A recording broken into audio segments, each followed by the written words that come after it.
자, 오늘 말씀 함께 보도록 하겠습니다. 오늘 말씀은 히브리서 12장 14절 말씀 한 절입니다. 우리 히브리서 12장 14절 말씀이거든요. 한 절이니까 우리 다 같이 한번 봉독해 보도록 하겠습니다. 우리 주님의 말씀을 함께 듣고 읽을 때 우리 잠깐 일어서서 주님의 말씀을 읽도록 하겠습니다. 히브리서 12장 14절 말씀 합독하도록 하겠습니다. 모든 사람과 더불어 화평함과 거룩함을 따르라. 이것이 없이는 아무도 주를 보지 못하리라. 아멘. 네, 앉아주세요. 저는 강아지를 좋아합니다. 키운 적도 몇 번 있었는데요. 특별히 저는 이런 좀 강아지를 좋아하는 것 같아요. 좀 다리 짧은 강아지. 네, 좀 귀엽습니다. 머리 한 3등신 정도 될까요? 이 오른쪽에 있는 친구는 한 2등신 정도 될 것 같은데 이렇게 귀여운 강아지를 좋아합니다. 제가 좀 다리가 짧아서 다리 길고 이런 강아지들을 보다는 저랑 이렇게 비슷한 이런 오동통하고 짧은 강아지를 좋아합니다. 불균형에 좋은 예입니다. 불균형하지만 이렇게 귀여운 모습들도 있죠. 그죠? 근데 신앙의 모습은 어떨까요? 신앙을 갖고 있는 우리들이 불균형을 가지고 있다면 그 모습은 좀 어떨까요? 이제 막 믿음을 갖고 신앙생활하는 초신자들에게는 불균형한 모습들이 많이 보입니다. 그렇죠? 당연합니다. 균형적인 신앙을 갖고 있는 게 오히려 더 이상하죠. 불균형한 신앙을 갖고 있는 게 초신자들에게는 허용이 됩니다. 자, 그런데 모태신앙이에요.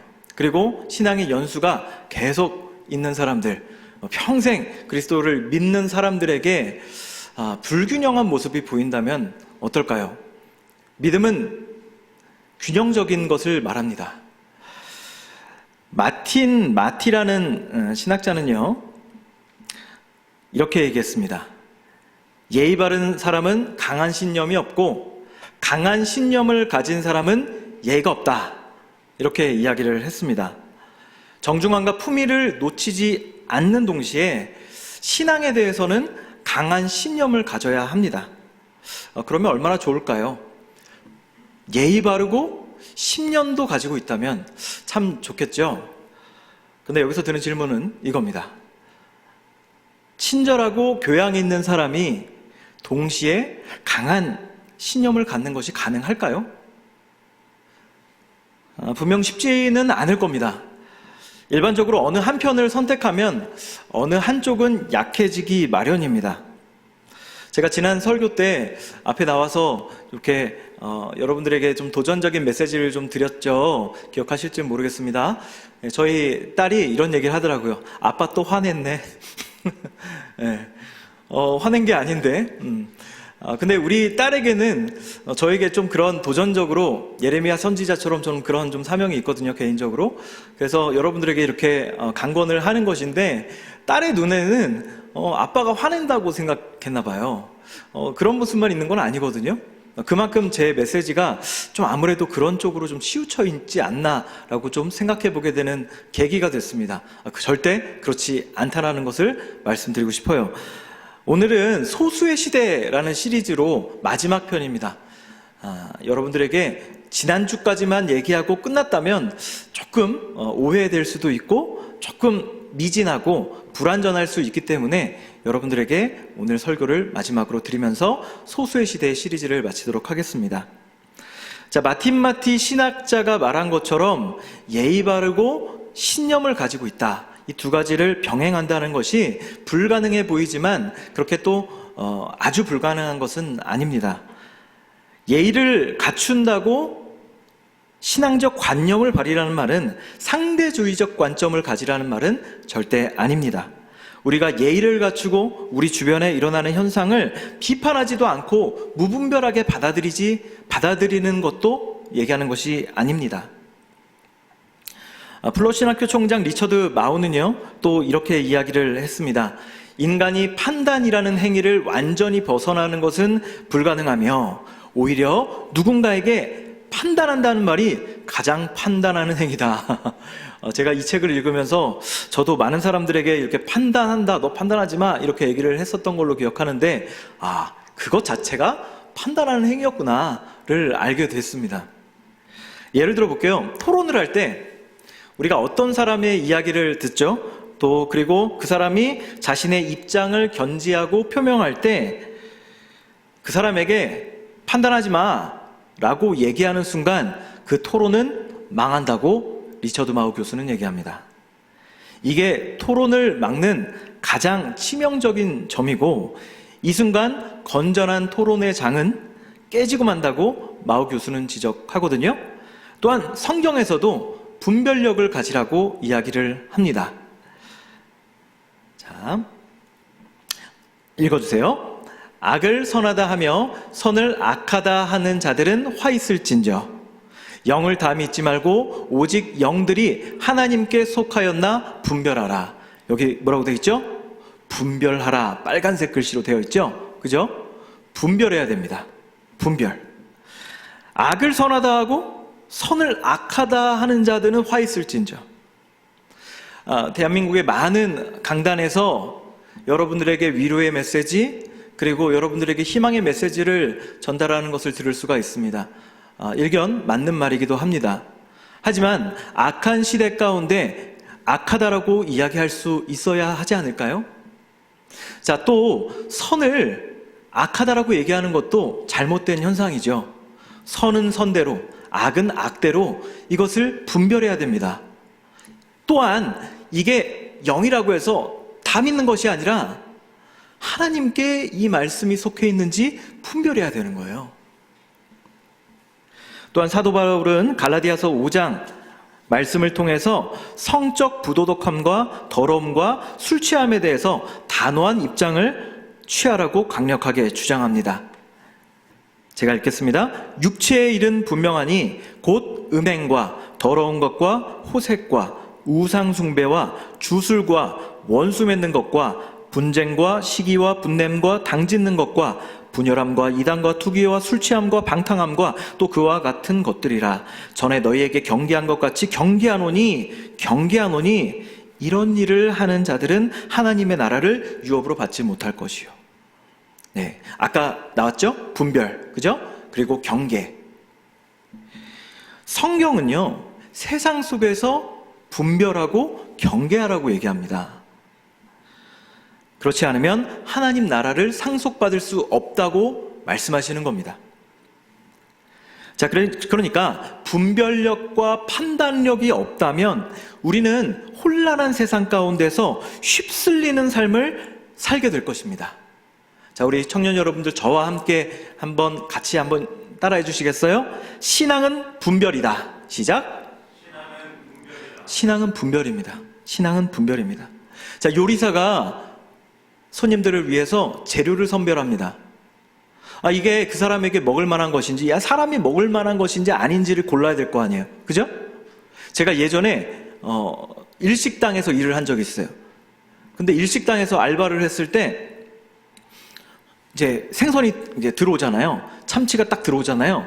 그러면 참치를 엄청나게 커요. 이 참치를 이 주방장 셰프 분께서 받아가지고 칼로 도려냅니다. 뭐죠? 먹을 부분과 못 먹을 부분을 잘라내는 거예요. 자, 이것을 잘라내지 않고 그대로 손님에게 나간다면 큰일이 발생하겠죠. 그죠? 신앙생활은 분별입니다. 잘라내야 됩니다. 무엇이 옳은지 그른지, 이 행동이 맞는 것인지, 또 이 단어가, 이 말이 상대방을 어렵게 하지는 않을지, 혹은 어렵더라도 진리는 아닌지. 이게 바로 통찰력과 판단력, 분별력이 무엇보다 필요하다라는 것이죠. 자, 그런데 중요한 것은 이게 전부가 아닙니다. 반대로 성경은 판단하려는 그 자세를 경계해야 된다고 말씀하십니다. 자, 다 같이 한번 읽어볼까요? 비판을 받지 아니하려거든 비판하지 말라. 자, 그 밑에요. 비판하지 말라. 그리하면 너희가 비판을 받지 않을 것이요 정죄하지 말라. 그리하면 너희가 정죄를 받지 않을 것이요. 용서하라. 그리하면 너희가 용서를 받을 것이요. 예수님의 말씀은 서로 모순이 아닙니다. 오히려 상호 보완적입니다. 음식에서 소금이 필요하죠? 그죠? 자, 근데 그렇다고 소금만 넣나요? 그거는 음식이 될 수가 없습니다. 성경도 우리가 한쪽의 면만 읽으려는 경향이 있어요.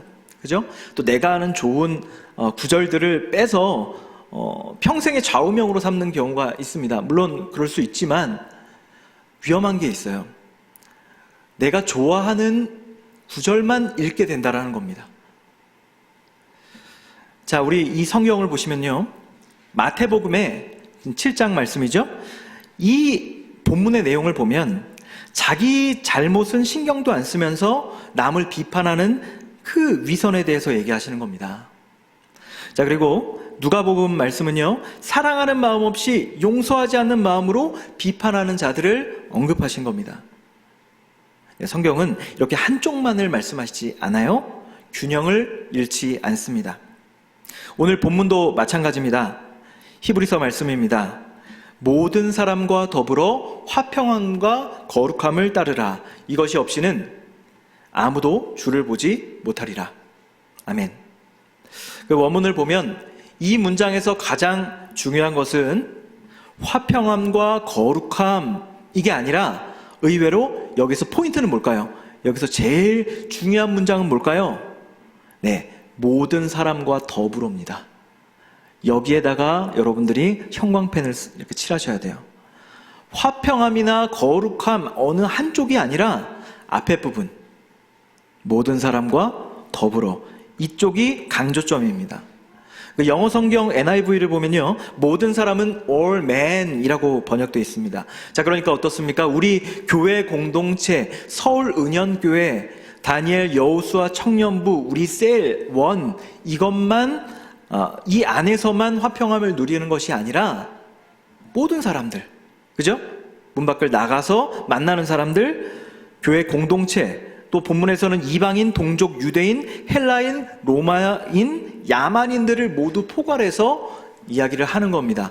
그 모든 all men, 더불어 together, 같이, 이게 중요한 거예요. 다 같이, 그리고 그 다음에 넘어가는 거죠. 화평함과 거룩함입니다. 자, 순서가 이렇게 되는 거예요. 모든 사람과 다 같이, 그 다음에 화평함과 거룩함이에요. 자, 예를 들어 볼게요. 우리 가족 구성원 안에서만 화평함과 거룩함이 아니라 모든 사람과 더불어 함께 가라는 거죠. 자, 그러면 이런 질문을 또 하시는 분들이 또 있습니다. 강도사님, 저는요, 그냥 교회는 안 다니고요, 착하게만 살겠습니다. 그리고 제가 이제 목회자라는 걸 모르는 사람들 중에 저랑 이제 대화를 해보면 이런 분들이 있습니다. 착한 사람이 예수 믿고 나쁜 사람보다 낫지 않냐라는 이야기를 많이 하죠. 그래서 자기는 예수님은 믿지 않아도 뭐 기독교 뭐 교회 이런 거는 안 믿어도 착하게는 살다가 죽고 싶다고 얘기합니다. 그런데 안타깝게도 성경은 그런 사람은 주를 보지 못한다라고 오늘 본문을 통해 알 수가 있습니다. 착하기는 하지만 하나님을 따르지 않는 사람들이 있습니다. 믿지 않는 사람들 가운데는 사실 웬만한 그 신자보다 성품이 좋은 분들을 우리 많이 만날 수 있죠. 그죠? 직장에서도 학교에서도 그런 사람들을 우리가 볼 수가 있습니다. 그러나 그들의 특징이 있습니다.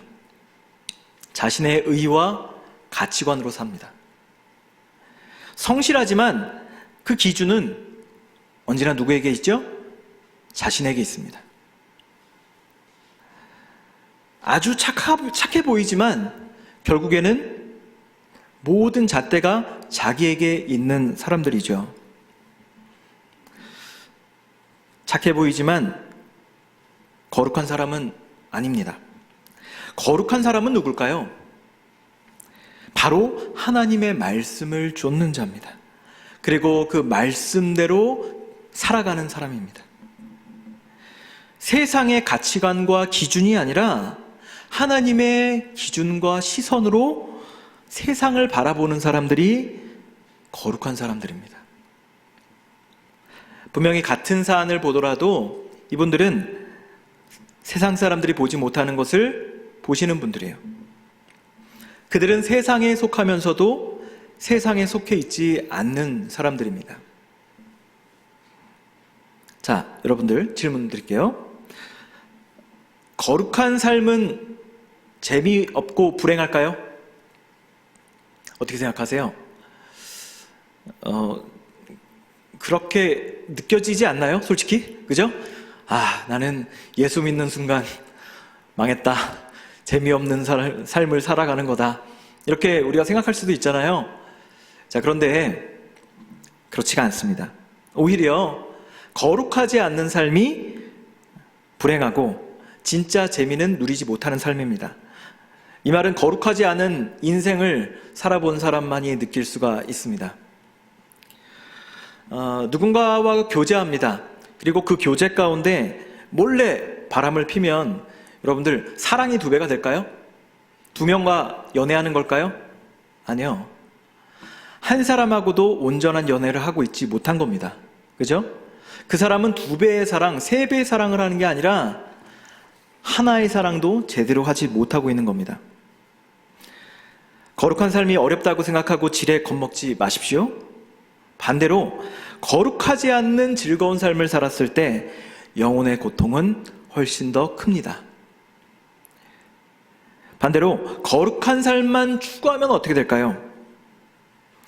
나의 거룩이 열심히 되고 신앙생활을 열심히 할수록 성경을 알면 알아갈수록 매일 성경 지식이 쌓일수록 내 안에 판단의 날이 계속 갈아져서 타인에게 그 뾰족한 메스를 들이대고 정죄하기가 쉽죠. 혹시 공부를 많이 하고 가방끈이 길어지신 분들 주의하십시오. 우리는 판단의 날이 굉장히 정교한 사람들이에요. 그래서 타인을 판단하기가 굉장히 쉽습니다. 자, 그리고 이런 얘기를 제가 예전에 기업 교육을 다닐 때 많이 들었어요. 학자치고 부드러운 사람 못 봤다. 이런 얘기를 제가 많이 들었어요. 왜 그럴까요? 판단의 기준이 세밀해지니까 부드러워지기가 어려운 겁니다. 화평함 없이 거룩함만 추구하다간 결국엔 주를 보지 못한다고 성경은 말합니다. 화평함과 거룩함은 동전의 양면과 같습니다. 만일 화평을 추구하지 않고 거룩만 추구한다면 독선이 되고요. 거룩을 추구하지 않고 화평하기만 한다면 하나님과 관계없는 착한 사람이 될 겁니다. 미국 바너 연구소에 따르면 미국의 대다수 실천적 크리스천은 목회자가 자신들의 지역사회에 좋은 영향을 준다고 인식하고 있다고 합니다. 87%는 개인적으로 알고 있는 목회자에 대해서 매우 긍정적이라고 답변을 했습니다. 그러니까 예를 들어서 북가자동에 서울은영교회가 있으면 좋아, 이거예요. 내가 사는 동네에 목회자가 있고 교회가 있으면 나는 좋아. 어쨌든 도움이 되거든. 이런 생각을 가지고 있다는 거죠. 자, 이것은 우리나라 대중들이 인식하는 거랑 좀 다르다고 생각하지 않으시나요? 그죠? 한국교회가 코로나19로 인해서 어려운 이웃을 돕는 많은 교회와 목회자가 있음에도 불구하고 이 부분을 상쇄할 정도로 어떤 사건이 터지면 굉장히 큰 비난을 받습니다. 그 이면에는 뭐가 있을까요? 기본 베이스가 부정적인 이미지로 도배되어 있기 때문이에요. 어떤 사람들이 이런 얘기를 합니다. 저는 이제 제 주변에 믿지 않는 사람들과도 정기적으로 제가 연락을 하고 있습니다. 근데 그 사람들이 제가 목회자라는 걸 모르면 이런 얘기를 쉽게 하죠. 아, 세상에 교회가 없어졌으면 좋겠다. 이런 얘기를 합니다. 제가 이렇게 얘기하죠. 그 마음 알겠는데 없어지면 우리 사회가 안 돌아갈걸? 우리 사회를 지탱하고 있는 수많은 사람들이 보이지 않는 손길로 그리스도인의 이름으로 많은 곳에 자선 행위를 하고 있습니다. 교회가 하는 역할이 어마어마해요. 자, 그런데 그런 이미지가 상쇄된다는 거죠. 그런 특정한 사건들로 인하여서. 자, 그러면 기독교인들은 이런 레파토리를 펼칩니다. 그건 일부의 얘기고 대부분은 그렇지 않아. 이게 성경적으로 맞는 얘기일까요? 세상에는 일부 교회란 게 있을 수가 없습니다. 왜 그럴까요? 지역교회를 넘어서 세상의 모든 교회는요, 이단을 제외하고는 그리스도의 한 몸이기 때문이에요. 그래서 누군가가 아프다면 그 아픔을 우리가 함께 절감해야 됩니다. 그렇죠? 우리가 아무리 진리를 말해도 그들이 듣지 않고 이기적으로 본다면, 귀를 닫는다면 우리의 메시지는 결국 세상에 울려 퍼지지 못할 겁니다. 이미 교회에 형성된 부정적 이미지는요, 예수님의 사랑을 전달하고 그의 진리를 전달하기에 너무 큰 장벽을 세웠습니다. 지금은 많이 없어졌지만 불과 몇 년 전까지만 해도 거리나 대중시설 이런 데서 고성을 지르고 스피커를 달고 예수천당, 불신지옥 이런 것을 외치는 분들이 많이 계셨습니다. 제가 20대 때 명동에서 아르바이트를 했는데요. 그때도 명동을 갈 때마다 저런 분들께서 이제 전도를 하고 계셨습니다. 저도 이제 기독교를 믿고 또 그때 당시에도 뭐 잘 교회를 출석했었던 청년이었지만 굉장히 조금 제 마음이 좀 불편했습니다. 왜냐하면 이분에게 불편한 게 아니라 이분을 바라보는 그 사람들의 시선이 굉장히 좀 아프더라고요. 자, 여러분께 질문 드릴게요. 예수 천당 불신 지옥 이거 맞는 얘기입니까? 여러분들 당황했어요. 대답을 해주셔야 됩니다. 자, 여러분들 예수 천당 불신 지옥 맞는 얘기인가요? 네, 여러분들 이게 맞는 얘기죠. 아멘이라고 대답하셔야죠. 다시 한번, 예수 천당 불신 지옥 맞나요? 예, 맞는 얘기입니다. 예수를 믿으면 하나님 나라에 가고요, 믿지 않으면 지옥으로 갑니다. 이건 성경의 기본 진리죠. 자, 이걸 믿지 않는다면 우리는 그리스도인이 아닙니다. 자, 예수 천당 불신 지옥은요, 아주 옳은 말입니다. 자, 그런데 이 진리가 폭력처럼 느껴지는 이유는 뭘까요? 상대를 전혀 고려하지 않는 무례함 때문입니다. 물론 예전에는 그 전도법이 통했죠. 이런 식의 전도법이 군더더기 없이 가감 없는 이 스트레이트 다이렉트한 복음 전달이 강력한 바람을 일으키기도 했습니다만, 글쎄요, 지금은 어떨까요? 아마 10명 가운데 9명은요 이 종이에 써져 있는 이 도장으로 찍은 이 모습을 보면 내가 예수님을 믿어야 되겠다, 이런 분들보다는 누가 이런 짓을 했지? 하고 욕할 가능성이 높죠. 기독교라고 하면, 교회라고 하면 고개를 절레절레 흔드는 이런 무례함과 독선이 오히려 복음 전파를 더디게 하는 장애물이 됩니다. 의외로 사람들은 메시지보다 그 메시지를 전달하는 메신저에 더 관심을 갖기 때문입니다. 자, 메시지는 뭐예요? 복음의 진리입니다. 하지만 그 진리를 담는 메신저가 바르지 않다면 사람들은 그 깨끗한 진리를 받아들이지 못할 겁니다. 어떤 것 때문에? 우리의 더러운 모습 때문에.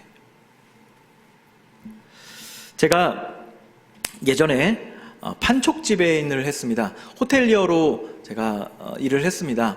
그래서 저는 원래 호텔리어로 쭉 살 줄 알았어요.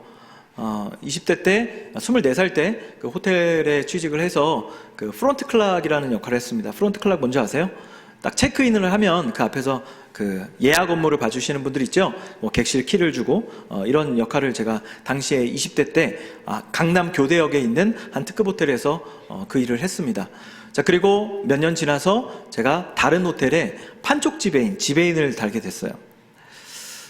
근데 제가 지배인이라는 걸 처음 해보니까 제가 모르잖아요. 그래서 선배들에게 물어봤습니다. 어떻게 하면 제가 이 역할을 잘할 수 있을까요? 라고 물어보니까 그 선배가 이런 얘기를 했습니다.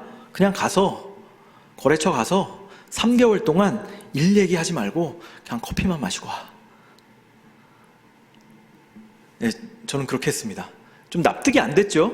일 얘기를 하지 말라니. 계속 아침에 출근하면 전화를 돌립니다. 약속을 잡죠?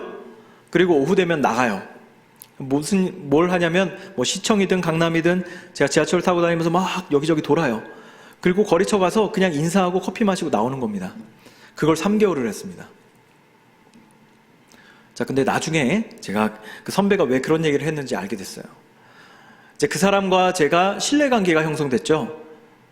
그리고 어느 정도 서로에 대해서 알게 되었습니다. 그리고 저를 좋게 보시는 분들도 있었죠. 자, 그분들께 제가 나중에 어떤 제안을 합니다. 호텔 관련된 이제 제안을 하죠. 프로젝트를 제안합니다. 그러면 너무나도 쉽게 응해 주시는 거예요. 자, 여기에서 우리가 알 수 있는 게 뭘까요? 우리의 메시지는요, 메신저 때문에 좌우될 경우가 너무나도 많아요. 다시 한번 말씀드릴게요. 우리의 메시지는 메신저 때문에 전달되지 않을 수도 있습니다. 자, 여러분들은 메신저죠? 그죠? 우리는 진리를 가지고 있잖아요. 이게 메시지예요. 여러분들은 오늘 주일 예배를 마치고 또 돌아가시고 또 내일부터 이 복음을 가슴 안에 들고 살아가시겠죠. 근데 여러분들 메신저 때문에 메시지가 전달되지 않으면 안 되는 거 아니겠습니까? 영화 킹스맨의 대사가 떠오릅니다. 매너가 사람을 만든다. 자, 여러분, 이 명언은요, 영국의 신학자이자 정치가 교육자인 윌리엄이 한 말입니다. 신학자가 한 말입니다. 자, 여러분께 여쭤볼게요. 여러분은 매너가 좋으십니까?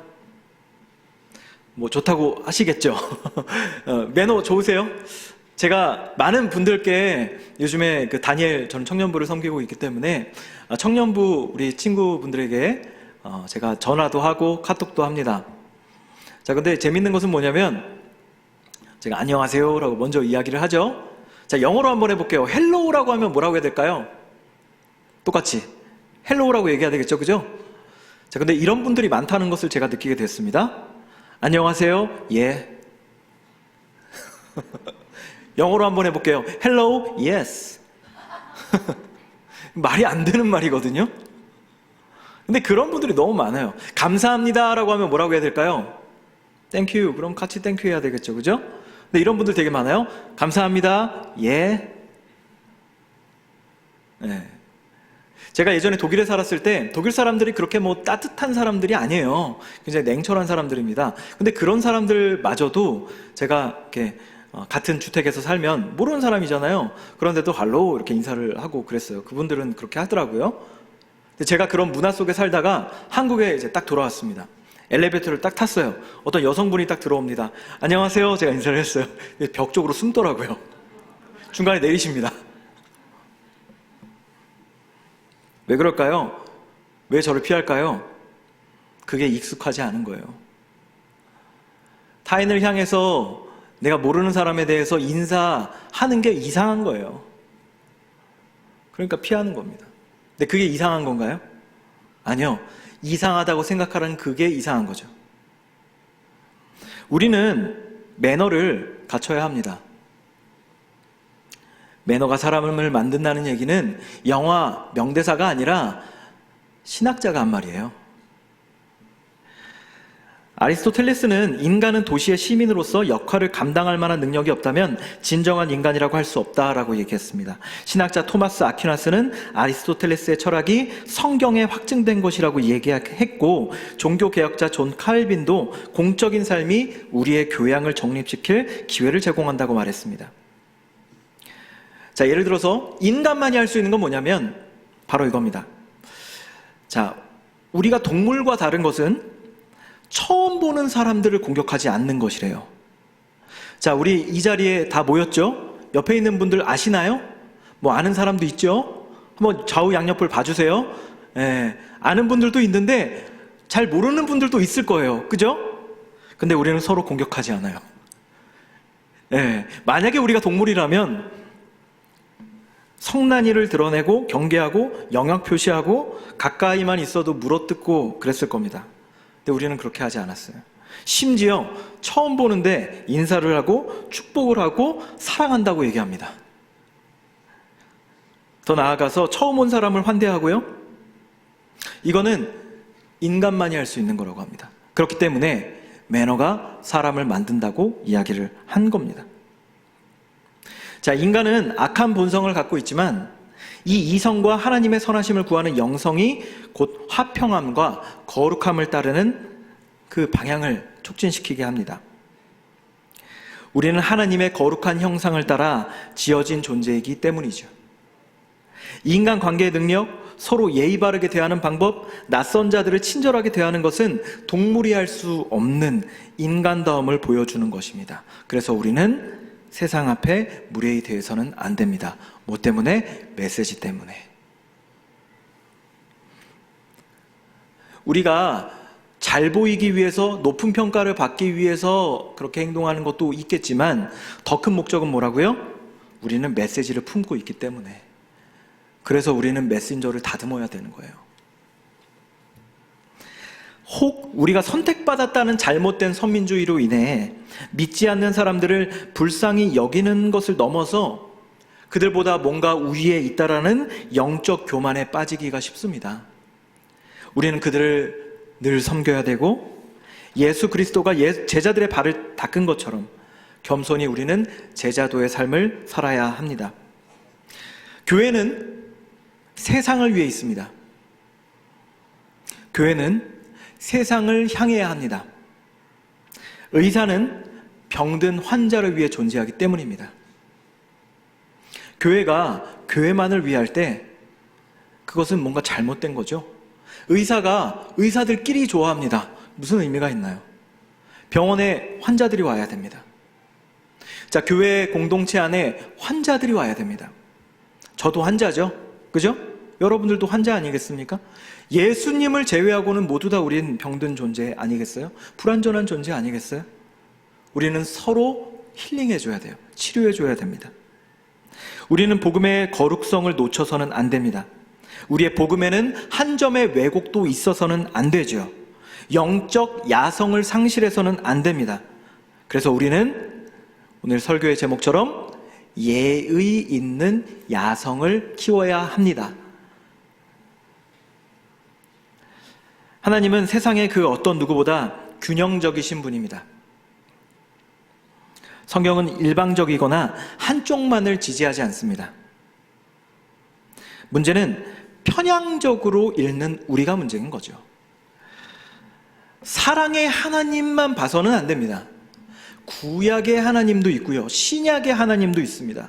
공의의 하나님도 존재합니다. 제가 어떤 그 설교 때 하나님은 죄를 미워하신다라고 이야기를 설교 때 했습니다. 그래서 그때 표현한 단어가 극혐이라는 표현을 썼어요. 하나님은 극도로 혐오하신다. 왜냐? 거룩하시기 때문에. 그 뜻을 여러분들 아시겠죠? 근데 어떤 분이 그 극혐이라는 단어를 딱 지적하면서 하나님이 어떻게 죄를 극혐하시냐? 하나님은 사랑의 하나님인데 이렇게 저에게 얘기를 하시더라고요. 제가 말씀을 드렸습니다. 하나님은 사랑의 하나님인과 동시에 공의의 하나님입니다. 하나님은 전인격적인 분이십니다. 육신의 밥만 제공하시는 분이 아니라 영의 밥도 제공하시는 분이심을 믿으시길 바랍니다. 우리는 여전히 부족하죠. 하지만 우리는 여전히 두 가지를 인지하고 있어야 합니다. 그래서 저는 성경이 좋습니다. 하나님은 치우치지 않기 때문이십니다. 우리가 기억할 것은 어느 한쪽을 취함으로 어느 한쪽을 버리지 말라는 것입니다. 사실 지금 우리 한국교회의 지금 현재의 상황에서는 거룩함도 필요하지만 사랑의 균형이 조금 더 필요하지 않을까라고 생각합니다. 우리가 세상 사람들을 만날 때 쉽게 전도 대상자로 인식하기가 쉽습니다. 그러나 그 영혼의 실존 자체로 존귀히 여기는 마음, 예수님이 믿지 않는 이방인들에게 손을 내미셨던 것처럼 결국 그 모습으로 우리를 사랑하시고 온유하고 인내해 주시는 그분의 모습을 우리는 배워야 합니다. 그래야 복음도 전할 수 있겠죠. 모든 인간은 하나님의 예술 작품입니다. 우리는 각자 모두 사랑스러운 작품들입니다. 하나님은 스킵하지 않으십니다. 어느 한 명 스킵하지 않으십니다. 최고의 예술가이신 하나님이 만든 피조물을 바라볼 때 우리는 그 만들어진 예술 작품에 대해서 함부로 말할 권리가 없습니다. 우리가 예술 작품을 비난하는 것은 예술품을 만든 작가를 욕하는 거나 마찬가지죠. 사회를 바꾸는 것은 거대 담론이나 가치관 이런 게 아닙니다. 지금 당장 내 옆에 있는 사람들, 내 가족, 또 내 직장 동료, 학교의 친구들, 내 셀 원 구성원들, 이 한 사람 한 사람들을 사랑하고 그 공동체를 조금씩 그리스도의 사랑으로 물들이는 것입니다. 꽤 예전 영상이긴 하지만 그래도 의미하는 바가 커서 제가 잠깐 영상을 보여드리도록 하겠습니다.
저는 이분이 어떤 분인지 모르겠습니다.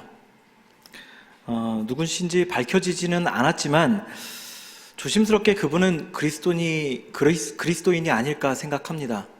왜냐하면 선함으로 무력을 이길 수 있다고 생각하는 것은 기독교 정신이고 기독교 세계관이기 때문입니다. 선함으로 악을 이기십시오. 우리 서울은영교회 청년 가운데 이런 분들이 많아졌으면 좋겠습니다. 세상은 사랑받을 만한 사람만 사랑합니다. 그리고 그리스도인은 사랑할 수 없는 사람도 사랑하는 사람들입니다. 최근에 유명한 BJ와 배구 선수가 스스로 목숨을 끊은 뉴스를 본 적이 있습니다. 20대에 정말 아름다운 시기에 그렇게 스스로 목숨을 끊는 사건을 보니까 마음이 참 좋지 않았습니다. 악플 때문에 죽은 것으로 우리는 알고 있습니다. 우리는 사랑하기보다 미워하는 게 더 쉽습니다. 칭찬하기보다 비난하는 게 더 쉽습니다. 안녕하세요 라고 얘기하기보다 예 라고 얘기하기가 쉽습니다. 그게 원래 우리 모습입니다. 우리 사람의 관점이 아니라 하나님의 관점에서 보도록 노력합시다. 하나님이 지으신 피조물이라는 그 관점, 그 사람의 현재 지금 가치를 보는 것이 아니라 하나님이 사랑해서 만든 피조물이라는 것을 기억해 주시길 바라요. 그럴 때 비로소 우리는 미워할 만하지만, 미워해도 마땅하지만 그런 사람조차 우리가 하나님의 마음으로 사랑할 수 있게 됩니다. 우리가 세상을 대할 때 그 공동체 안에서도 그러한 태도가 필요합니다. 사랑할 만한 사람만 사랑하지 마시고요, 사랑하지 못할 사람도 사랑해 주세요. 그 사람 하나님이 만든 사람이거든요. 하나님의 작품이거든요. 그 작품 감상해 주시고요, 사랑해 주세요. 자, 그런데 이런 사랑은 우리의 혼자 힘으로 할 수 없습니다. 우리에게 부어주시는 성령님을 통해서만 가능합니다. 바울 사도가 말한 것처럼 인간의 의지가 아니라 성령님이 우리의 마음 가운데 충만히 부어주셔서 우리가 사랑하게 되는 겁니다.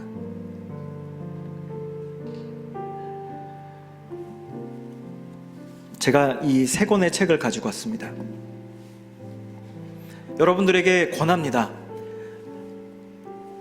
왼쪽은 성경책입니다. 제 기준으로. 자, 이거는 거룩함입니다. 오늘 거룩함과 화평함을 말씀드렸죠? 하나님의 말씀을 청종하는 것은 거룩한 삶입니다. 자, 그런데 이거를 꼭 해주세요. 이게 뭐죠? 화평함입니다. 남을 위해서 기도하는 겁니다. 강도사님, 그 사람을 사랑할 수 없어요. 걔 진짜 별로예요. 네, 그런 사람 있어요. 자, 그럼 그 사람을 사랑할 수 있는 제가 방법 알려드릴까요? 그 사람을 위해서 기도해 주세요. 그러면 놀랍게도 그 사람을 사랑하게 되더라고요. 성경은 거룩함이고요, 이것은 화평함입니다. 거룩함과 화평함, 모든 사람과 더불어서 하시기를 바랍니다. 예수님은 우리가 사랑스럽지 않을 때조차 우리를 사랑하고 인내해 주셨잖아요. 우리가 자기 갈 길대로 가는 어리석은 양 같은 우리에게 선한 목자가 되셔서 우리를 인내하시고 죄인들에 대해서 오래 참으시고 우리에게 무지하게 느린 변화에도 불구하고 그만두지 않으시고 포기하지 않으시고 상한 갈대조차 꺾지 않으시는 그분의 느린 사랑을 우리가 본받기를 원합니다. 우린 너무 빠른 사랑, 인스턴트 사랑만 하려고 하죠. 마음에 안 들면 그만 끊어버리고요. 금방 친구 됐다가 금방 언팔해버립니다. 왜 그럴까요? 빠른 사랑에 익숙해져 있기 때문입니다. 예수님의 느린 사랑을 우리가 본받을 수 있기를 바랍니다. 사랑이 수반되지 않는 거룩함은 그 어떤 것도 움직일 수 없습니다. 우리 청년분들이 사랑과 화평함과 거룩함을 함께 따라가시는 2022년이 되셨으면 좋겠습니다.